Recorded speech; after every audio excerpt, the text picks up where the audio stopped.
When I returned home after a week, divorce papers were sitting on my desk. The section for my husband was already filled out. So that's how it is. Despite my dad being in bad shape, my husband never once visited him. He didn't even show his face at my late dad's funeral, only coming to life during talks about inheritance. I had no love left for this man. He was already a stranger to me, so the decision was easy. Just get rid of what's not needed. I signed the divorce papers and left the house again. And so began my countdown to ruin. My name is Nancy, and I'm 28 years old. I married Harold 2 years ago, and we've been living a pretty standard life. Both of us work in typical office jobs. Harold's been doing more overtime these past few months, coming home late. On the other hand, my company encourages remote work.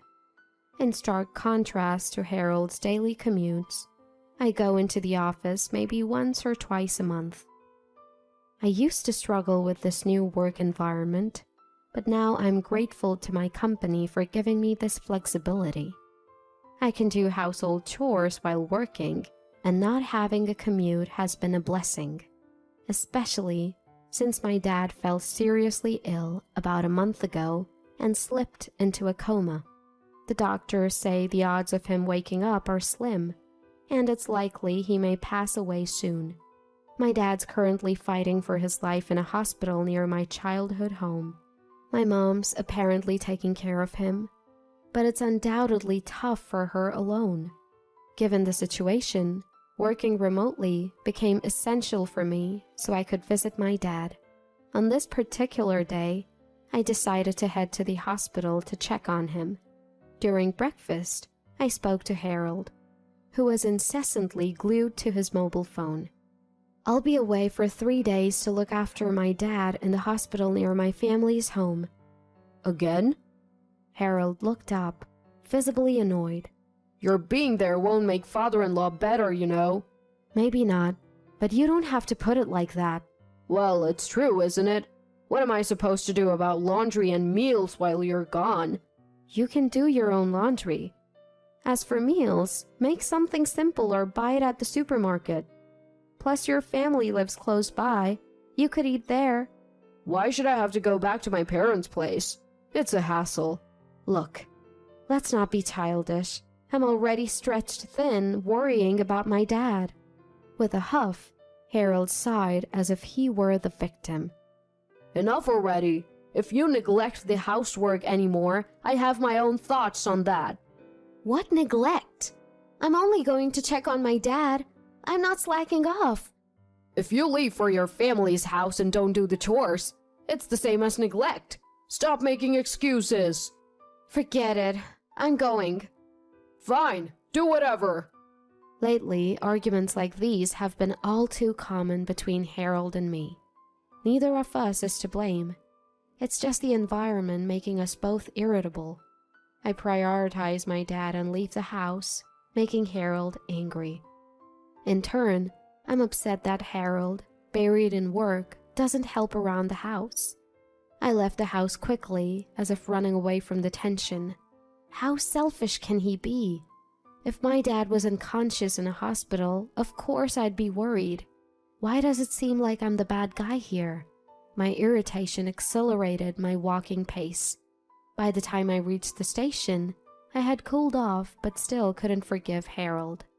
2 days have passed since I visited my dad in the hospital and stayed at my family home. Originally, I was to return home tomorrow, but my dad's condition has worsened. I can't leave my already exhausted mom alone at home, so I decided to extend my stay for a few more days. To let Harold know, I give him a call. It's 9 p.m., and he's likely off work by now. To my surprise, Harold answers cheerfully. Nancy, are you having fun there? Fun? Do you even know why I'm at my family's house? It's really insensitive to joke at a time like this. Sorry, don't get so mad. Look, my dad's condition isn't great, so I'll be staying here for a few more days. All right, got it. This sudden change in his willingness to agree felt odd. I don't have time to worry about that now. Just as I was about to hang up, I hear a woman's voice in the background. Harold, are you there? Stopping Harold just as he's about to hang up. I hesitantly ask, Hey, are you with someone right now? What's the big deal all of a sudden? I thought I heard someone say Harold in the background. Really?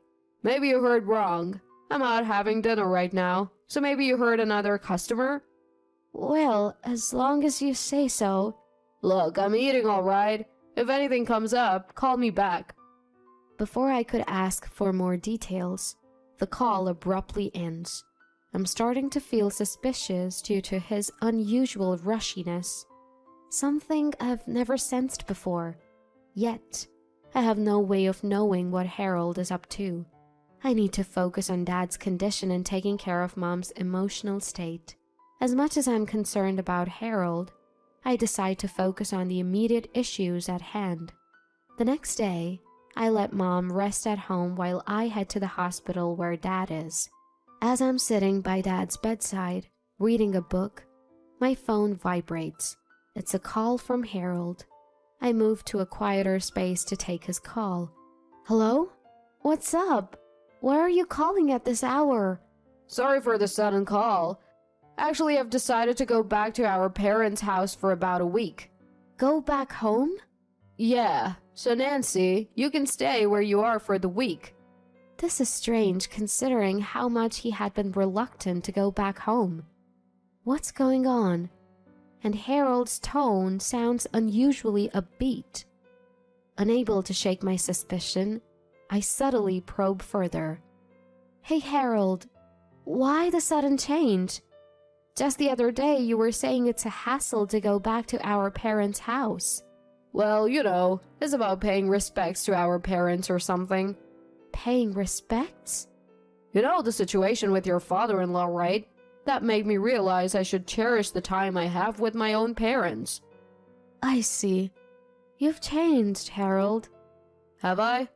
Well, we should value our parents while we can. Yeah, I totally agree. Then I'll take it easy here a bit longer. Sure. Stay as long as you want. Throughout the call, Harold sounded cheerful. Stay as long as you want? I'm a bit puzzled by his last remark, but decided not to dig deeper. I've already informed my workplace about my dad's condition, so there's no issue there. My boss even said, Work as much as you can manage. So I find time to get some work done. Seeing me around the house seems to brighten Mom's mood, day by day. Of course, Dad's improvement had put me at ease, and I was finally feeling a bit happier. But then, out of nowhere, bad news struck. My mother-in-law called to ask about Dad's condition, and from her, I received a peculiar message. Nancy, you don't have to prepare dinner for Harold if you're busy, you know. Huh? Dinner for Harold? Yes, you usually prep some meals for him when you go home, right? When I asked Harold if he wanted to eat at our place, he said he's good because you prepared some food. Wait, mother-in-law, is Harold not at home right now? He hasn't been home for months. Whenever you're ready, please visit with Harold. That call exposed Harold's lie. His statement that he'd be home for about a week was an utter fabrication. But why? To make me feel better? No, that can't be it. Then why? That time I called Harold, I heard a woman's voice in the background. The word cheating flashed across my mind. Once the seed of doubt was planted, everything Harold did looked suspicious. The sudden increase in late nights at the office, always checking his phone. Was all of it because he was cheating? I was panicking. How did things end up like this? I can't get a grip on this reality. That said, confronting Harold at this stage would just get me a bunch of excuses. I can't prove he's cheating without solid evidence. So I decided to hire a private investigator to gather proof of his infidelity. Once I have the evidence, I plan to file for divorce and seek proper compensation in court. But while I was doing all this, Dad's condition took a turn for the worse. He passed away before making it over the hump. I had to tell Harold the sad news. When I called, he was, as usual, in high spirits. Hey, what's up? Dad passed away. What? Really? That's all you have to say? We need to take care of the inheritance.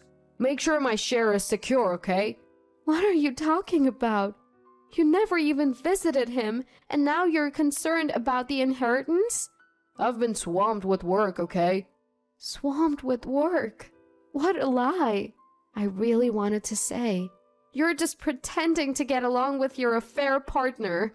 But now's not the time for that. I held back the urge to yell and continued the conversation with a composed demeanor. So, Dad's funeral is in 3 days.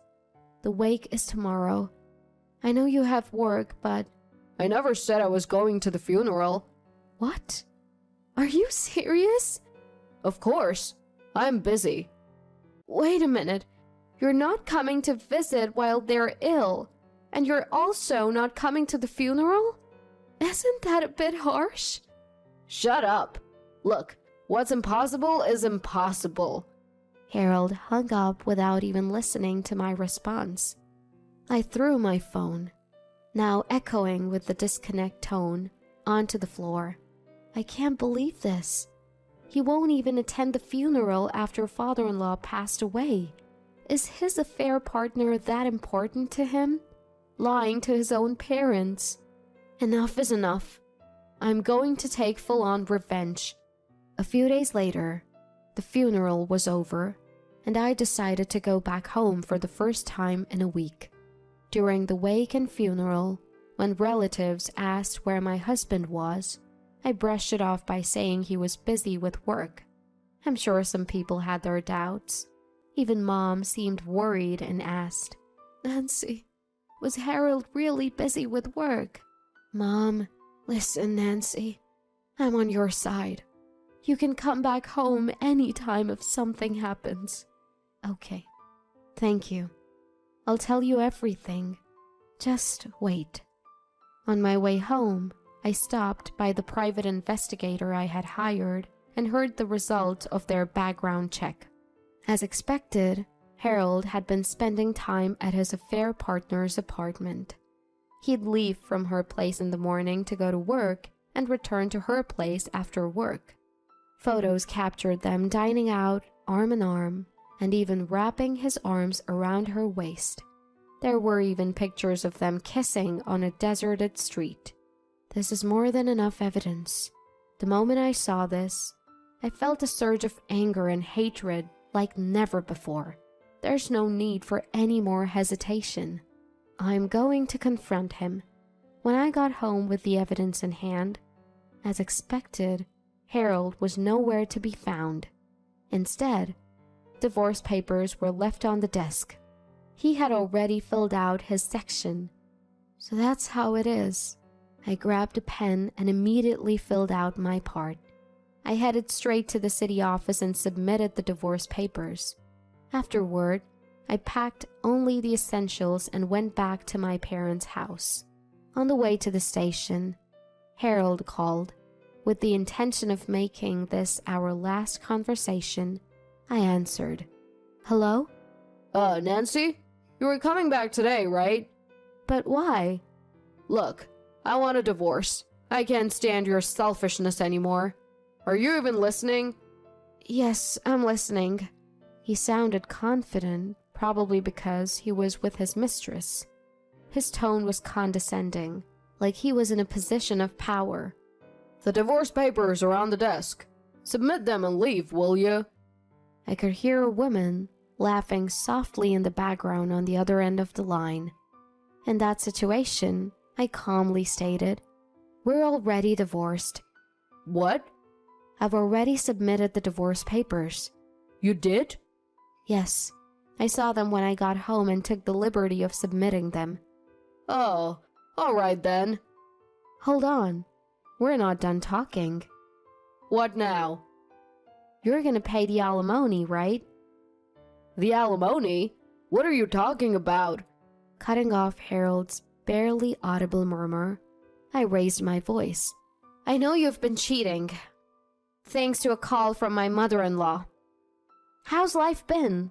Living it up with your mistress while I'm gone? How did you? Just so you know, I've already gathered all the evidence. It's too late to pretend like nothing happened. Wait, you? His voice trembled. Perhaps he was on the brink of tears. Next to him, I could hear his mistress yelling. What's going on? You didn't tell me she knew. You said the divorce was a sure thing. He seemed to have given up on hiding it. Trying to placate his mistress, he responded in a disheartened voice. Okay. To think I chose such a pathetic man. I was disgusted with myself. Gathering all my will, I finally said, You chose cheating over attending a family funeral. How clueless can you be? And you dared to say you were busy with work. I'd rather be without a man like you. Wait, Nancy, I can explain. Explain? You think you have the right to speak? I appreciate that you prepared the divorce papers, but you stepped over the line in more ways than one. Not just cheating, but also disrespecting my father. You're trash. Absolute trash. Stay out of my life forever. Nancy, wait! I ended the call and turned off my phone without giving him a chance to redial. I headed to my parents' home, feeling brighter than I had in a long time. Afterward, I told my mom what had happened. She suggested that I stay with her for a while, and I agreed. I contacted a lawyer and filed for alimony against Harold and his mistress. The woman Harold was seeing turned out to be quite careless, juggling relationships with multiple men besides him. Discovering he was just one of many, Harold snapped and lashed out at her. Eventually, they broke up. Harold had drained nearly all his salary and savings on her, leaving him with no means to pay alimony. He turned to his in-laws for financial help, but was met with a harsh, "You're not family," from his mother-in-law. As a result, he had to borrow money to make the alimony payments. Worse, it appears he borrowed from a shady source, as his workplace had been receiving debt collection calls. He's now getting cold stares from coworkers and regular summons from his boss. It seems like a demotion or a resignation is just a matter of time. As for me, I'm spending peaceful days with Mom, back at our family home. Dad may be gone, but I'm sure he's watching over Mom and me from heaven. Dad, take your time up there. Every morning I talk to Dad's photo. His face looks incredibly serene. For Dad's sake, Mom and I will stick together and make it through.